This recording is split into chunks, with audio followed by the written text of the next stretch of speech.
Irmãos, antes de nós lermos aqui o texto para a nossa meditação dessa noite, lembrar da nossa programação de final de semana, né? Nós temos aí no sábado a programação da SAF, vai ter um chá das mulheres. E o horário é 14 ou 16? Hã? 17. Então, 17 horas aqui no templo. As irmãs venham, convidem outras mulheres, irmãs, amigas, para participarmos juntos aqui. Participarmos porque eu também fui convidado, né? Estarmos eu e o Emerson aqui, pastor e o conselheiro com elas, e compartilhando esse tempo assim tão bom. E no domingo também, por ocasião do culto à noite, nós teremos a celebração da Santa Ceia, tá? Então os irmãos venham preparados. É uma oportunidade para nós celebrarmos a nossa comunhão com Deus e também a nossa comunhão com os irmãos. Sempre fazemos isso no primeiro domingo de cada mês. Não foi possível fazermos semana passada, nesse domingo passado, porque estávamos lá, grande parte dos irmãos lá no retiro. Então faremos isto neste domingo próximo. Mateus capítulo 23, por gentileza, abra sua Bíblia. Nós vamos ler aqui esse texto até o versículo 12.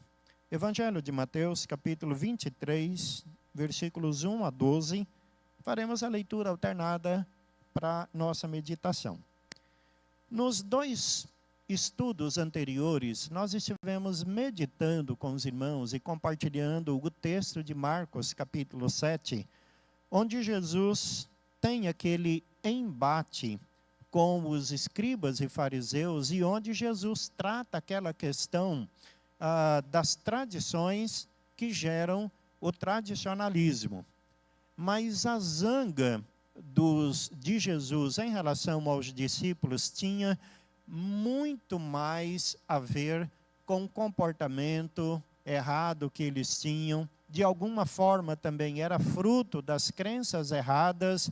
E esse texto aqui que nós lemos vai mostrar muito dessa animosidade que havia entre Jesus em relação aos escribas e fariseus. Nós fazemos a leitura alternada até o versículo 12, depois nós vamos ter a meditação e lermos também mais alguns versículos até o final desse capítulo.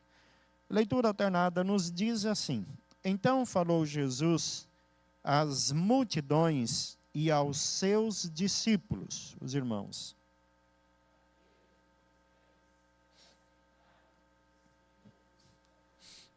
Fazei e guardai, pois, tudo quanto eles vos disserem. Porém, não os imiteis nas suas obras, porque dizem e não fazem.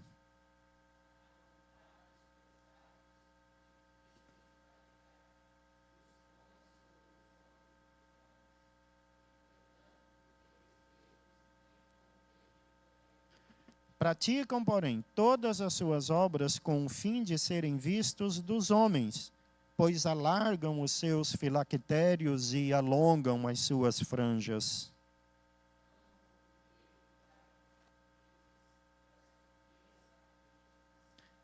As saudações nas praças e os serem chamados mestres pelos homens.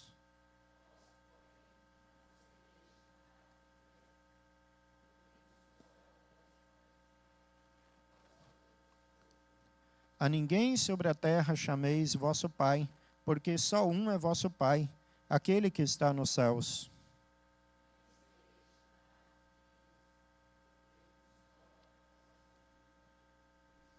Mas o maior dentre vós será vosso servo.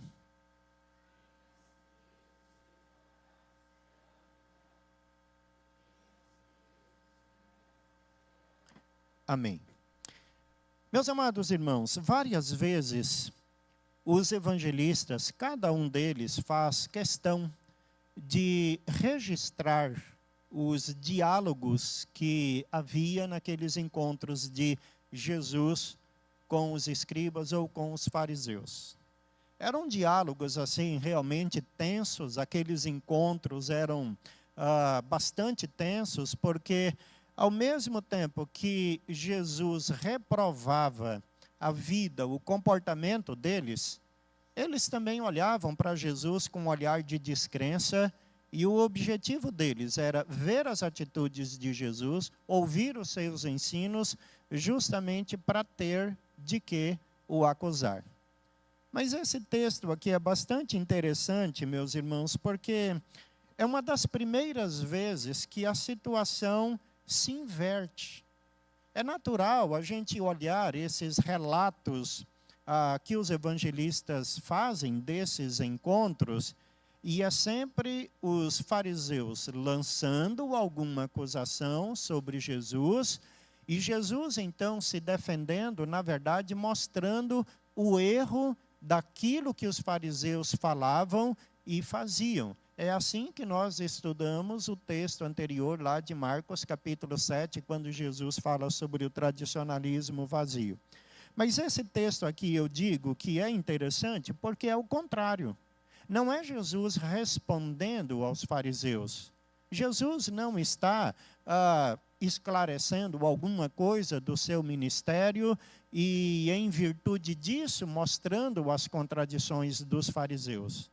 Jesus aqui está tomando a iniciativa de demonstrar, diante de uma grande multidão, quais eram os erros, quais eram, então, as contradições e quais seriam os cuidados que aqueles seus ouvintes deveriam ter ao lidar com os fariseus. Veja que nós podemos olhar esse texto, ver que Jesus tem muitas vezes alguns comportamentos ou mensagens que são assim bastante surpreendentes. Eu não sei o pensamento dos irmãos, mas a imagem que muitas pessoas têm de Jesus é de alguém assim bastante passivo, né? Alguém tolerante, alguém amoroso em extremo. Porém, existem alguns textos que mostram um outro lado dessa faceta de Jesus. Por exemplo, João capítulo 2 diz que o Senhor chega lá no templo e o que ele vê não é um ambiente de culto, mas é como se fosse assim uma feira livre, né? O templo transformado em uma feira livre, um comércio inescrupuloso. Então, o que Jesus faz? Ele pega lá um azorrague, que é um chicote, e ele então estala aquilo, e ele vira lá a mesa dos cambistas, ele abre as jaulas e as gaiolas, e liberta os animais que estavam ali presos. E eu acho que nem eu e nem você poderíamos imaginar que Jesus seria capaz de tomar uma atitude como essa. Jesus, o Senhor do amor, Jesus, aquele que disse de si mesmo ser manso e humilde de coração, ele teve atitudes como essa. Outra vez, alguns chegam para ele e falam: mostra-nos um sinal dos céus. E Jesus fala: não, eu não vou mostrar porque vocês são geração incrédula. Então, irmãos, veja como é difícil assim a gente olhar alguns aspectos da fala e do comportamento de Jesus, porque foge daquele modelo que muitas vezes nós construímos, né? Desse Jesus amoroso em extremo, desse Jesus assim, semblante caído, coitadinho. É lógico, então, que nós precisamos ter a visão correta de quem é Jesus. Ele é manso e humilde de coração, porque ele fala sobre isso e os evangelhos atestam essa realidade, mas ao mesmo tempo ele é o Senhor de toda a glória. Ele é o Deus de poder, ele é o Deus que repreende o mal, ele é o Deus que age com poder e autoridade diante daquilo que ele vê que não é coerente no padrão de comportamento daqueles que dizem segui-lo ou conhecê-lo. Por isso que esse texto aqui, meus irmãos, nos chama muito a atenção. Jesus está falando verdades duras. E quem fala verdades muitas vezes é tido assim como maldoso, como pessoa sem coração, né? E não é verdadeiramente o caso do nosso Senhor Jesus Cristo. Nós já falamos que o Senhor tinha uma zanga muito grande com os fariseus, a ponto de, nesse texto, Jesus chamá-los de hipócritas 7 vezes, cegos 5 vezes, serpente, raça de víboras 1 vez, insensatos 1 vez. São palavras duras. Eu não sei o que aconteceria, né, se um pregador chegasse aqui diante dos membros da igreja presbiteriana, ou se chegasse ali na esquina e se dirigisse à multidão como hipócritas, raça de víboras. O que você acha que aconteceria, né?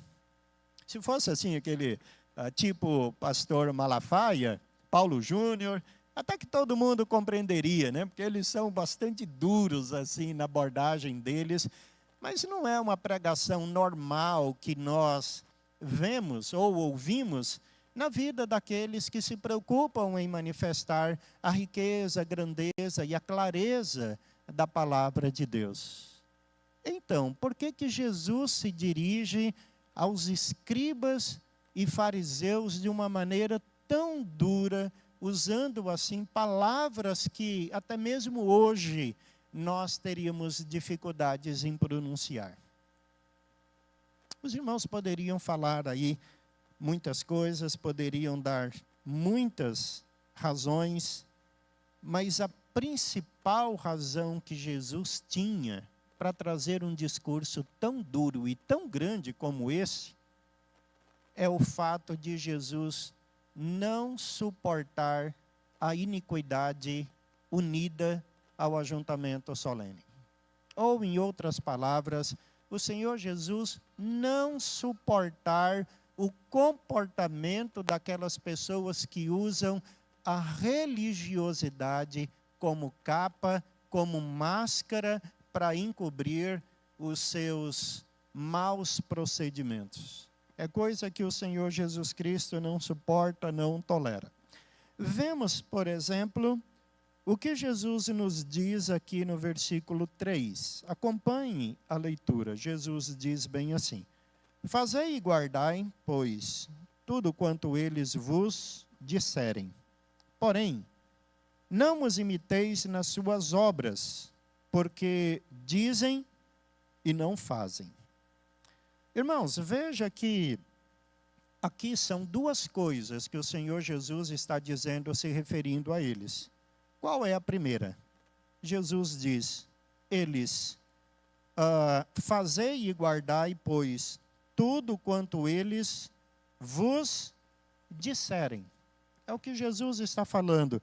E aqui há um aspecto positivo no comportamento, ou pelo menos no discurso que aqueles fariseus promoviam.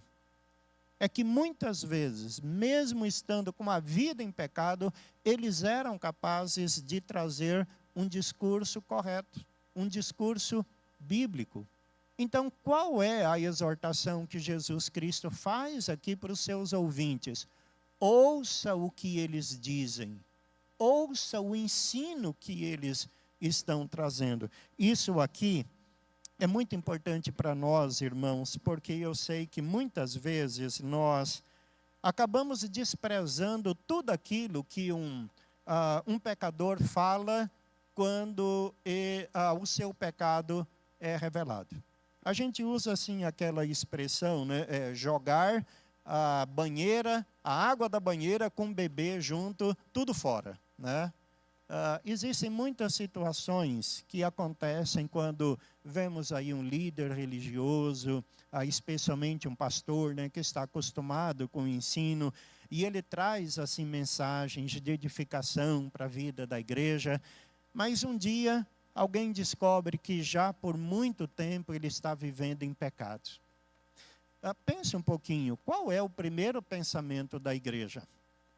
É relembrar tudo aquilo que aquele pastor ou que aquele líder falou, os seus ensinos, as vezes que ele subiu no púlpito, que ele chorou, que ele pregou, que ele ensinou. A nossa tendência é lembrar de tudo isso com raiva, com nojo, porque a gente compara, a gente coloca lado a lado todo aquele discurso que ele trouxe e a gente compara com toda a sujeira do seu pecado. Nós, muitas vezes, não temos maturidade suficiente para distinguir uma coisa da outra. E o Senhor Jesus aqui vai trazer uma palavra que é muito interessante para a nossa meditação. É que, embora ele vá descrever todo o comportamento hipócrita, traiçoeiro, sujo, contraditório daqueles escribas e fariseus, no entanto, Jesus Cristo fala: fazei e guardai tudo quanto eles vos disserem. Logicamente, o Senhor Jesus está se referindo a todo aquele ensino que eles eram capazes de transmitir dentro da palavra de Deus. Tudo aquilo que fazia sentido dentro da palavra de Deus. Ou seja, separe a pregação do pregador. Se a vida do pregador é suja, mas se ele está pregando alguma coisa que é bíblica e correta, dê crédito àquilo que ele está trazendo como mensagem. Reprove, sim, a sua vida e o seu comportamento. A outra coisa que Jesus aqui descreve nesse texto é: porém, não os imiteis nas suas obras, porque dizem e não fazem. Tá? Isso é visto lá novamente no versículo 5, daqui a pouco a gente chega lá, mas a gente vê essa contradição que Jesus coloca aqui de uma maneira tão clara. Discurso é muito bonito, discurso é agradável aos ouvidos, mas a vida não é bonita. A vida dela não se aproveita nada diante de Deus. Essa é a primeira questão. A outra questão abordada por Jesus está aqui no versículo 4. Veja o que Jesus Cristo fala acerca dos escribas e fariseus. Atam fardos pesados e difíceis de carregar, e os põem sobre os ombros dos homens. Entretanto, eles mesmos nem com o dedo querem movê-los.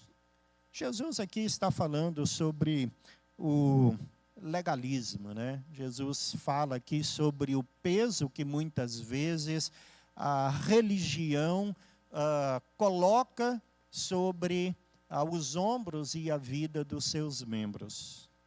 Não é sem razão que muitas vezes algumas pessoas vêm dizer assim: poxa vida, fulano quando não era convertido era alegre e era cheio de vida. De repente converteu, foi para a igreja tal e agora é uma pessoa sem brilho, uma pessoa sem vida, uma pessoa sem amigos, sem alegria. A gente só vê ele encurvado, triste. Muitas vezes essa acusação dos incrédulos contra esse tipo de situação depõe a favor de um pensamento preconceituoso que a própria igreja possa ter acerca dos seus membros. Que eles devem ser sempre aprisionados pelo legalismo da religião. É quando a religião se converte apenas naquela série de proibições, né?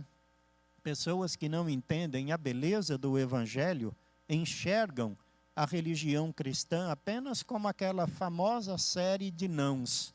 Quem é o cristão? É aquele que não bebe, não joga, não fuma, não conta piada suja, não adultera, não fica devendo ninguém. Não. Tá bom, mas será que a vida cristã pode ser descrita somente a partir daquelas coisas que nós não praticamos?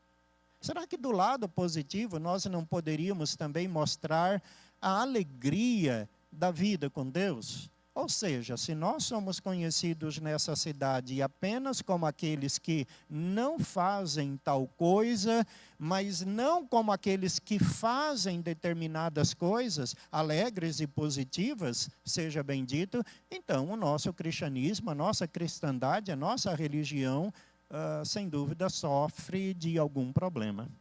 Tal era o comportamento dos escribas e fariseus. Colocavam pesos, colocavam fardos, uma série de exigências, uma série de nãos ou de obrigações a serem cumpridas que tornavam a religião dos judeus um peso incrível que ninguém tinha condições de cumprir. E o pior é que aqueles que colocavam o peso não faziam nada para tirar todas aquelas leis, todas aquelas obrigações. E certamente o legalismo, irmãos, nunca vai trazer alegria na vida, né? Nunca vai trazer verdadeiramente o prazer da vida cristã. Por quê?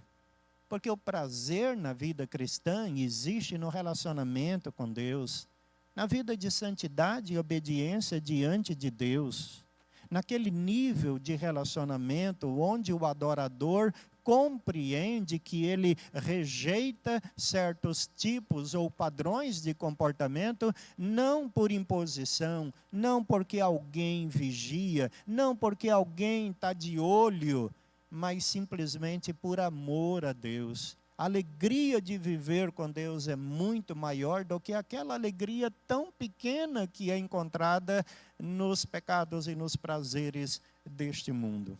Quando a religião é vivida assim, aí ela se torna prazerosa, ela se torna alegre. Versículo 5, o Senhor Jesus Cristo vai falar novamente acerca dos escribas e fariseus. Praticam todas as suas obras com o fim de serem vistos dos homens ou pelos homens, pois alargam os seus filactérios e alongam as suas franjas. Bom, o que o Senhor Jesus Cristo está falando aqui é a prática tão comum nos escribas e fariseus de transformarem a religiosidade em um palco. O que eles faziam? Qual era a atitude deles? Tudo o que eles realizavam em nome de Deus era para serem vistos das pessoas, pelos homens. Lembra lá que no Sermão do Monte o Senhor Jesus aponta para isso? Mateus capítulo 6, né? Lá no capítulo 6, o Senhor Jesus vai falar, olha, quando você orar, não seja como os fariseus. Por quê? Quando eles oram, eles querem ser vistos pelos homens. Eles procuram as praças, né? Aqueles lugares de muito movimento. E aí você imagina o comportamento deles. Todo mundo aqui, olha para mim. Veja como eu sei orar bonito. Ouçam só, ouçam. E aí ia fazer aquela oração, né? Com frases impactantes, com palavras rebuscadas. E o Senhor Jesus diz, não faça isso. Você quer orar? Então, entra no teu quarto. Ora em secreto, fecha a porta. Não ore para receber elogios da sua verborragia, do seu vocabulário, do seu fervor. Não, ora em secreto. Jesus também fala sobre as esmolas. Quando o fariseu queria ajudar alguém, procurava lá o centro da cidade, batia palma, chamava a atenção de todo mundo, como que dizendo, olha só o tanto que eu sou piedoso, olha só o tanto que eu sou bonzinho. E aí metia lá a mão no bolso, né? Tirava lá aquelas notas de R$200, entregava ali e fala, olha como eu sou piedoso. Se alguém quiser tirar uma foto e publicar aí no Instagram, no Facebook da época, pode fazer isso, né? Porque eu sou o cara. Jesus falou, não faça isso. Quando você for ajudar alguém, não saiba a sua mão direita o que a mão esquerda está fazendo, né? Faça sem chamar a atenção para si. Assim como também lá Jesus fala sobre o jejum. Porque quando jejuavam, eles se mostrava a sua piedade, a sua espiritualidade. Como eu sou crente, hoje eu estou em jejum, estou morrendo de fome, mas eu não vou me alimentar. Jesus fala, não, quando você jejuar, ninguém precisa saber disso. Não chama atenção para isso. Jesus aqui nesse versículo 5, então, está falando que, embora aqueles fariseus fossem cheios de obras religiosas, elas não se aproveitavam porque essas obras eram praticadas a fim de serem vistos dos homens.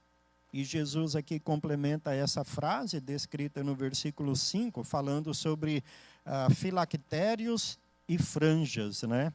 Existem, assim, algumas explicações dadas sobre isso, e a mais comum é que esses filactérios eram pequenas porções do Velho Testamento, versículos escritos em quantidades bem pequenas, que as pessoas colavam na testa, perto do coração ou no braço. De onde vinha esse costume? Os irmãos podem ler lá em casa, Deuteronômio capítulo 6, versículo 8, Deuteronômio capítulo 11, versículo 18, fala sobre isso, né? O cuidado que deveria haver com a lei, mas, por exemplo, lá em Deuteronômio 6, versículo 8, o Senhor fala também, as atarás, né, a lei do Senhor, como sinal na tua mão, e ele te serão por frontal entre os teus olhos. Então, alguns judeus mais radicais levaram isso assim, na interpretação literal, e querendo ser realmente apaixonados pela palavra de Deus, pegava pequenos versículos e colava assim na testa, perto do coração ou no braço, e sem ter assim sentido nenhum, né? Porque manifesta apenas a religiosidade exterior, enquanto que tanto lá em Deuteronômio quanto na pregação do Evangelho, nós já temos falado sobre isso, a mensagem deve alcançar o interior. Encher a casa de versículos é bom, porque você entra no banheiro, tem lá um versículozinho, abre a geladeira, tem lá um texto da palavra do Senhor, abre a porta do fundo, tem lá um lembretezinho, mas tudo isso pode não representar muita coisa se a pessoa apenas bater o olho ali e não se preocupar em praticar aquela mensagem como se deve, viver a mensagem como se deve. Bem, então assim, Jesus termina aqui essa primeira parte, nos versículos 8, 9 e 10, falando assim algumas coisas interessantes, porque Jesus fala, a ninguém chameis vosso mestre, porque só um é vosso mestre. A ninguém, versículo 9, chameis vosso pai, porque só um é vosso pai. Versículo 10, a ninguém chameis de vossos guias, porque um só é vosso guia, o Cristo. E essa fala de Jesus aqui é muito misteriosa, né? Aparentemente misteriosa, porque muitos irmãos aqui da igreja já fizeram um mestrado, portanto, são mestres. Então, Jesus está falando que você não pode ser chamado de mestre? Muitos irmãos aqui, talvez todos, já tiveram filhos, portanto, não podem ser chamados de pais. E nós temos aqueles que desempenham ofício aqui na igreja. Nós temos o presbítero, nós temos o pastor. E o ofício de presbítero ou de pastor necessita que ele venha agir como guia, como aquele que orienta. E aqui Jesus está proibindo, então, sermos chamados de guias. Como que nós vamos, então, compreender isso aqui ou interpretar esse texto assim corretamente? O que é que nós podemos pensar nisso? Bem, irmãos, a resposta está aqui no versículo 7. Leia novamente aí esse versículo 7. Porque Jesus aqui está falando sobre o comportamento carnal, mundano, dos escribas e fariseus, falando sobre aquelas coisas que eles tanto valorizavam neste mundo. Olha lá o versículo 6. O que eles amavam? O primeiro lugar nos banquetes. E as primeiras cadeiras, o que isso vai representar? O que eles estavam buscando? O que eles estavam buscando, de acordo com esse versículo 6? Reconhecimento? Sim. Eles estavam buscando destaque? Sim. Eles estavam buscando proeminência? Sim. Sim, irmãos. Era essa a busca deles. Por isso que eles eram capazes de usar as coisas da religião para alcançar o seu intento. É quando a religião se transforma em um teatro, em uma plataforma para mostrar a pessoa ao público, ou quando a pessoa usa essas coisas para alcançar um status. Essa era a religião dos fariseus. Usavam uma religião para isso. Então, aqui no versículo 7, Jesus está falando que eles também buscavam as saudações nas praças e também os serem chamados mestres pelos homens.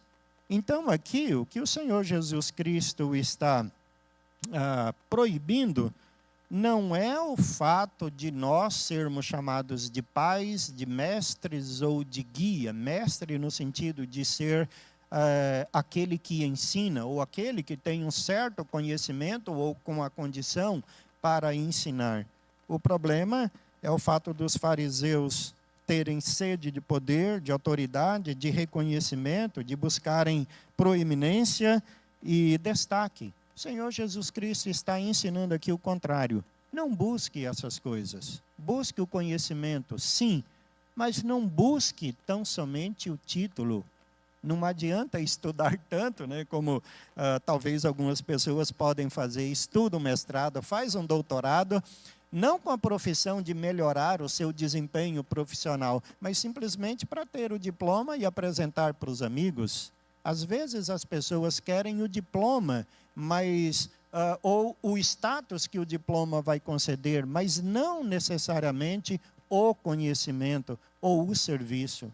Jesus aponta para a direção contrária. Busque o serviço. Busque estar servindo as pessoas. A advertência de Jesus aqui é não conceder aos homens a autoridade que pertence somente a Deus. Lá em Marcos capítulo 10, versículo 46, Jesus vai falar bem assim: entre vós não é assim.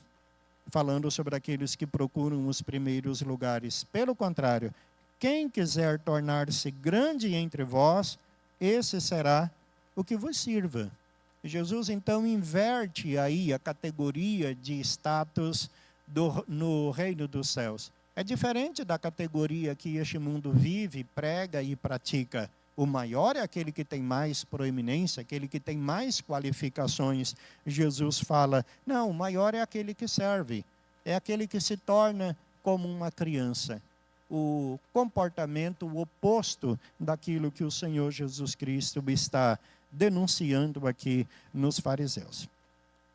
Irmãos, nessa segunda parte, versículos 13 até o final, né? Perdão, até o 35, Jesus continua a falar algumas denúncias. Deixa eu só perguntar, alguém quer fazer um comentário até agora? Até o que nós vimos, até o 12? Pode falar. Tem ali o microfone. Depois a gente vai continuar vendo mais alguns versículos aqui, do 13 até o fim desse parágrafo, né? Boa noite. Eu tenho uma dúvida na questão do... no 3, né? O primeiro versículo que foi falado, né? Na prática, assim, nós como cristãos mesmo, eu não sei se faz tanto sentido. Nós seguimos um pastor que a vida dele não é uma vida em santidade, é uma vida, por exemplo, uma vida pecaminosa. Por mais que ele fale a verdade, que esteja na Bíblia, se ele não vive aquilo, não vive como santidade, até a própria palavra dele, ele não tem como a gente... Porque ele não vive aquilo que fala, né? Inclusive lá em Romanos até fala isso, né? Que falam, vocês falam para não roubar e roubam, falam para não mentir e mentem, e por isso que vocês são escândalos, né? Pelos gentios. Sim. Romanos, né? Paulo fala sobre isso. Tá, então, eu não consegui compreender muito porque faz nós sentido. temos que ouvir, por mais que ele realmente está falando que é bíblico, né? Mas Sim. aquela pessoa não vive aquilo, Deixa eu só explicar isso aqui, porque o exemplo que eu citei é de um líder espiritual que ensina coisas boas, mas que pratica os pecados em oculto. Portanto, a igreja não sabe, você não sabe, ninguém sabe. Depois que o pecado da pessoa é revelado, aí é que a gente tem aquele baque que eu falei, que a gente lembra tudo aquilo que ele ensinou, e a nossa tendência, é descartar, porque nós colocamos na mesma posição de igualdade, né? Agora, se o pastor, o líder, o guia está em pecado, primeiro, ele está desqualificado para o ministério. Ele não pode, porque a vida cristã precisa haver coerência entre aquilo que pregamos, aquilo que ensinamos e aquilo que nós praticamos. Isso para quem é líder. Para quem não é líder, qual é a coerência? A coerência é entre aquilo que nós cremos e aquilo que nós praticamos. Conseguem compreender? Aquela pessoa que é realmente convertida e ela percebe que não existe assim coerência entre aquilo que crê e aquilo que pratica, vai chamá-lo ao desconforto, a uma busca por uma compreensão melhor do que está acontecendo, a um sentimento de inadequação. Quem é convertido vai sentir isso. Quem não é convertido não vai sentir nada. Aquilo que ele crê são apenas verdades que não cabem na vida, e o comportamento não tem nada a ver com uma crença que ele professa. Mas quem é convertido sente esse peso, sim. Consegue compreender, então? Não, compreendi agora. Sim. Que estava meio com dúvida. Assim. Então, Sim. se eu realmente tiver um líder, né, que realmente, por mais que ele esteja pregando de acordo com a Bíblia, mas se a vida dele não for realmente uma vida bíblica, não preciso seguir esse líder, né? Preciso estar... Foi bom você ter perguntado. Já imaginou dormir carregando essa dúvida? nem dormir você ia conseguir. Irmãos, vamos então... Posso perguntar uma coisa, pastor? Sim, pode sim. A irmã Eva. É rapidinho. O irmão falou sobre os filactérios, né? Então, assim, são sinais que eles colocavam aqui na testa, né? Sim. No braço. E eu também li aqui na internet que eles andavam com uma caixinha aqui, cheia de mensagens, né? Sim. Aí no braço, segurando aqui no braço esquerdo. Lembra daquelas caixinhas de promessas?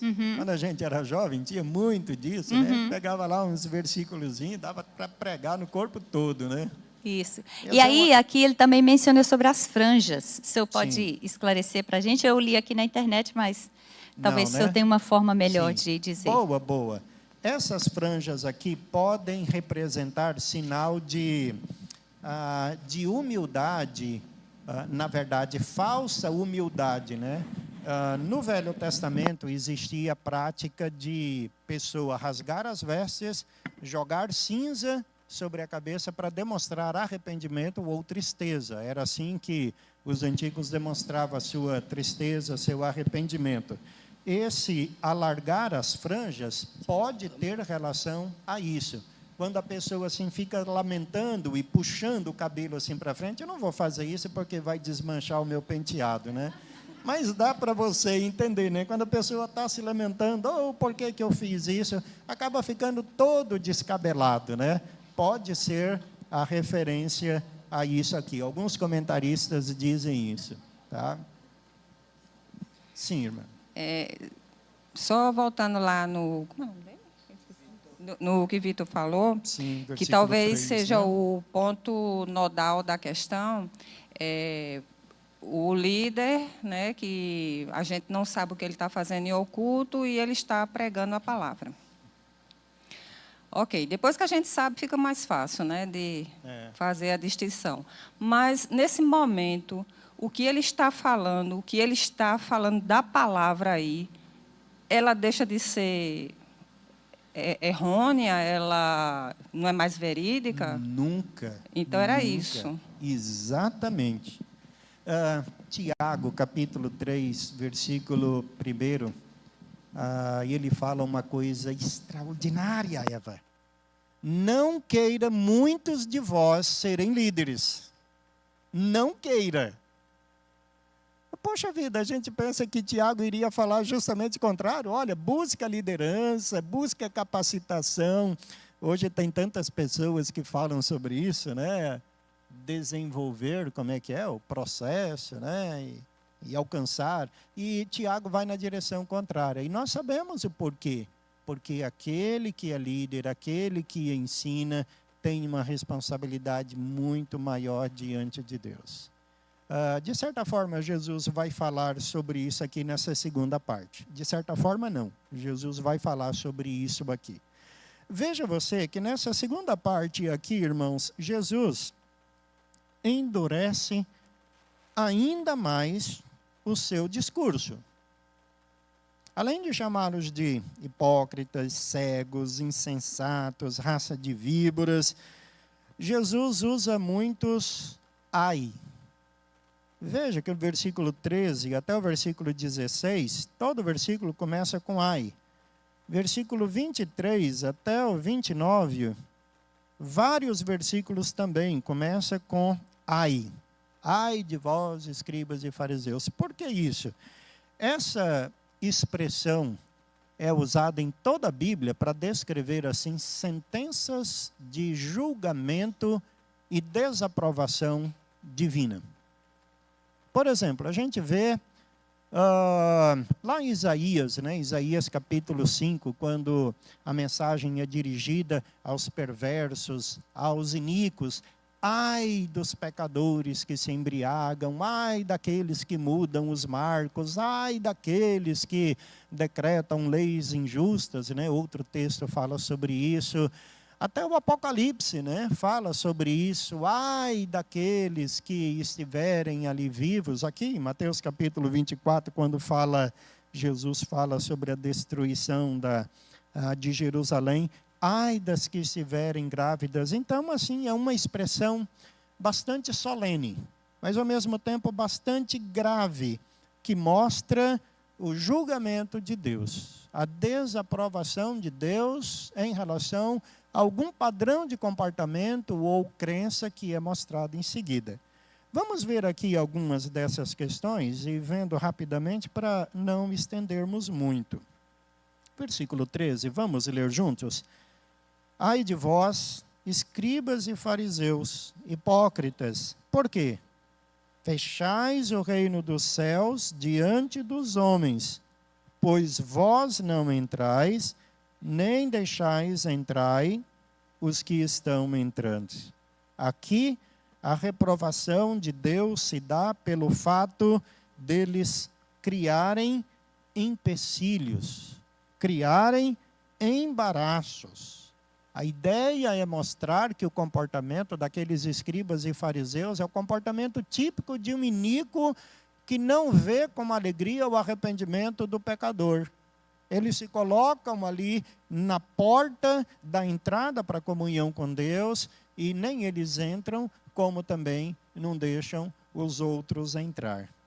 Versículo 14. Vamos ler juntos também. Ai de vós, escribas e fariseus, hipócritas, porque devorais as casas das viúvas e para o justificar fazeis longas orações. Por isso, sofrereis juízo muito mais severo. Bom, nós já falamos sobre isso, né? Usar as coisas de Deus como um teatro. É a máscara que se usa para encobrir aquele comportamento iníquo, pecaminoso. A história de muitos líderes, de muitos cristãos, muitas vezes é assim. Os escribas ou os fariseus eram capazes de devorar as casas das viúvas. De que maneira? A pretexto de fazerem orações, a pretexto de terem um cuidado pastoral, espiritual ou pessoal, visitavam ali essas mulheres desamparadas, desprotegidas, para pilharem, para roubarem, para se aproveitarem da vida delas ou da fragilidade delas. Mas tudo isso em nome de Deus. Olha lá o versículo 15, juntos. Ai de vós, escribas e fariseus, hipócritas, porque rodeais o mar e a terra para fazer um prosélito, e uma vez feito, o tornais... Uau! Nossa! Irmãos, que coisa terrível! Essa palavra prosélito era a palavra usada para descrever a conversão de um gentio ao judaísmo, né? Então, quando havia essa conversão, essa adesão, então ele era chamado de prosélito. Hoje essa palavra tem um sentido assim bastante diferente, né? Ela é pejorativa, né? A gente usa proselitismo, ou aquele que faz proselitismo, como sendo aquele que pesca no aquário alheio, né? Que vai em outras igrejas roubar membros para a nossa. Então, essa palavra hoje tem essa acepção. Mas isso também não chama a nossa atenção, irmãos? Porque se o versículo 14, não, volta lá. Se o versículo 3 diz que eles eram ensinadores, se o versículo 5 diz que eles praticavam várias obras, esse versículo 15 vai dizer que eles eram grandes evangelistas, missionários até. Eles rodeavam o mar, iam para as nações vizinhas pregando a lei do Senhor. Qual o intuito? Buscar a glória de Deus? Buscar a promoção do reino de Deus, do crescimento do reino de Deus aqui na terra? Não, mas apenas para ensiná-lo, exercer a autoridade de mestre, de guia, de pai espiritual, para tornar esse recém-convertido filho do inferno.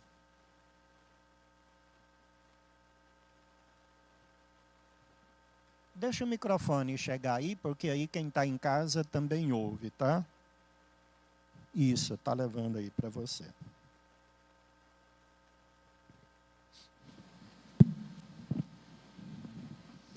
Quando fala das viúvas, que eles se aproveitavam, era financeiramente, eles tipo induziam elas, tipo hoje, como certas igrejas fazem, né? Promete orações, que vai acontecer milagres, isso e aquilo outro. Era tipo isso? Era financeiramente que eles se aproveitavam? Não sei. Mas aí a gente pode pensar em várias situações. Várias pode coisas, ser né? Se apropriar da herança dela, pode ser aproveitar-se sexualmente dela naquele momento de carência, pode se referir a tudo isso, a gente não sabe. Mas a Bíblia coloca, desde lá o Velho Testamento, as viúvas como sendo aquela classe de pessoas, junto com os órfãos e os estrangeiros, como as mais desprotegidas lá em Israel. E para elas, para essa classe de pessoas, né, haviam leis específicas que preservavam a sua vida, que exigia um cuidado constante da liderança, das pessoas, da aliança, em relação a esses desprotegidos, né? Tá. Mas assim, pelo que nós vemos destes escribas e fariseus tão depravados, eles eram certamente capazes de fazer tudo, né? Do versículo 16 até o versículo 22, Jesus fala sobre a incoerência que faziam em relação ao juramento, né? Pessoas que tinham mais interesse pelo ouro que pelo santuário. Quando fazia algum juramento pelo santuário, não era nada, mas quando fazia o juramento pelo ouro que estava sobre o santuário, aí aquilo tinha um valor. Isso vai aqui nos ensinar que aquilo que muitas vezes tem acontecido hoje, né? Pessoas que no santuário têm muito mais interesse naquilo que o templo pode oferecer que pela própria vida em comunidade, pelo próprio templo em si. Ou seja, não é coisa nova, não é coisa que acontece somente em nossos dias. Vira a página da sua Bíblia, vamos aproximando do fim, lendo aqui o versículo 23. Ai de vós, escribas e fariseus, hipócritas. Por quê? Dais o dízimo da hortelã, do endro e do cominho, e tendes negligenciados os preceitos mais importantes da lei, que são... Irmãos, é uma pena que as pessoas usem esses versículos apenas para debater sobre o dízimo. E não é aqui a intenção de Jesus. Porque aqueles que são favoráveis ao dízimo usam esse versículo e falam, viu só, na época de Jesus havia. E aqueles que são contra o dízimo usam exatamente esse mesmo versículo para dizer, não, aqui se refere a uma prática dos judeus onde eles davam apenas o dízimo das plantações. Né? O que Jesus aqui está combatendo? Não é a questão do dízimo. Aliás, se o ensino de Jesus fosse o dízimo, aqui seria num aspecto positivo.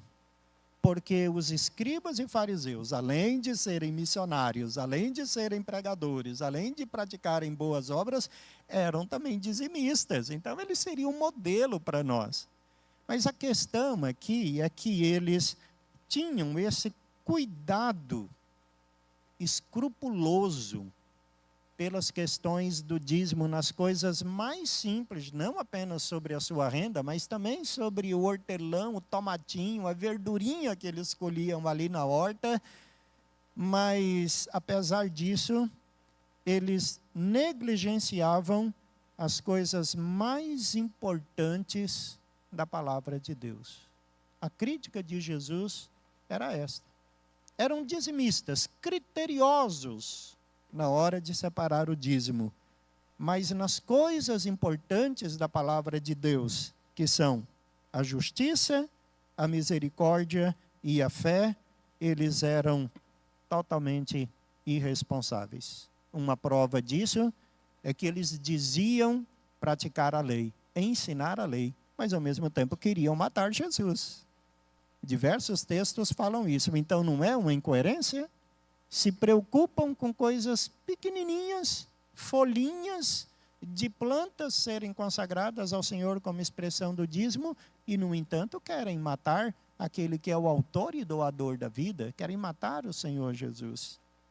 Seguindo, lá no versículo 24, Jesus fala, guias cegos, que coais o mosquito e engolis o camelo. É interessante isso aqui, tem um pregador, Walter Reggiani, perto lá de Campinas, ele fala que esses dois animais são citados aqui nesse texto, porque de acordo com a lista dos animais impuros lá do Velho Testamento, o mosquito era o menor, porque se alimentava de carniça, sentavam em fezes e depois entrava dentro de casa, e o camelo, porque tinha o casco fendido e ruminava, o menor e o maior, né?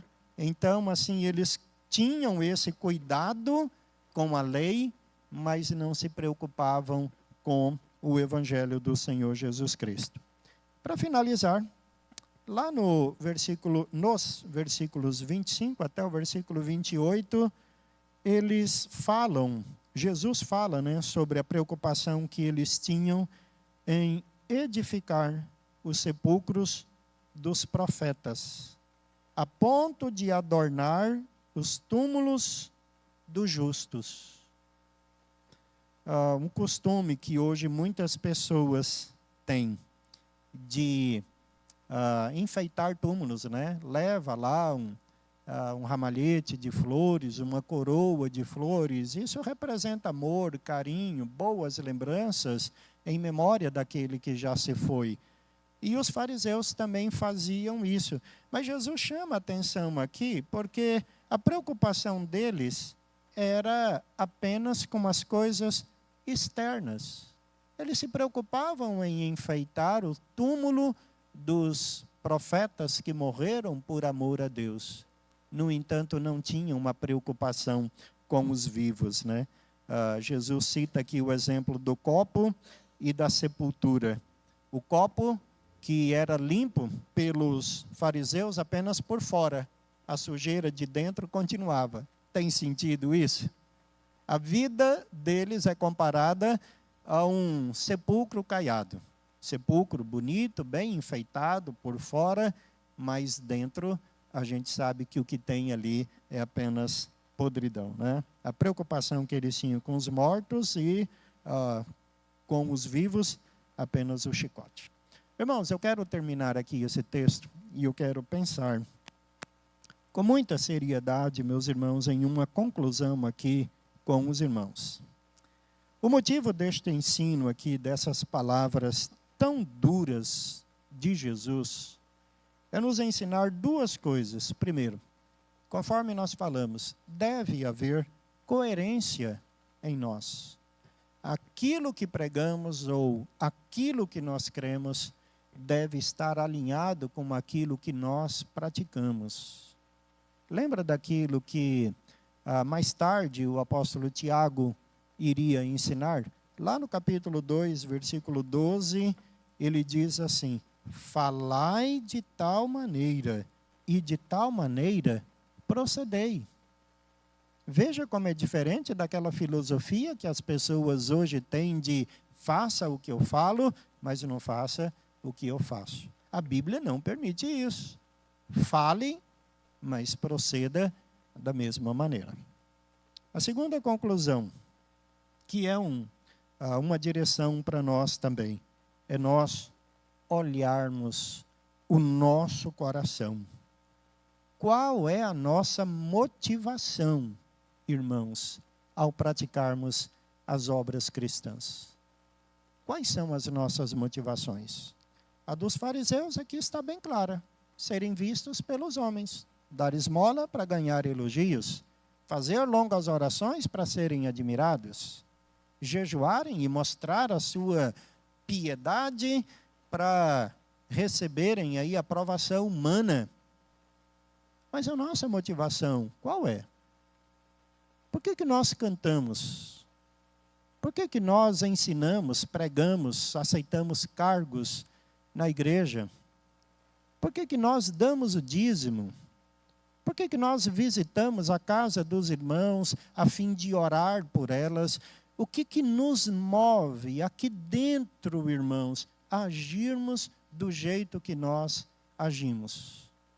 Nós precisamos reconhecer as nossas motivações, porque se as nossas motivações não apontarem para o Senhor e para a glória devida ao seu nome, nada daquilo que nós fazemos se aproveitará. Por isso que lá em Mateus 6, Jesus fala acerca dos fariseus. Eles já receberam a sua recompensa. Eles já receberam a recompensa. A recompensa é nesse mundo, a recompensa é dos homens, mas não tem o galardão nos céus. Que Deus assim nos abençoe. Possamos então viver a vida cristã com coerência e também com a motivação bíblica e a motivação correta. Que Deus nos abençoe. Em nome de Jesus. Irmãos, o horário já está um pouco avançado. Não é costume, né, nós demorarmos tanto assim no nosso estudo. Então nós vamos ficar em pé, vamos fazer a oração final. E se alguém tiver alguma dúvida, pode me procurar em particular depois que nós terminarmos aqui.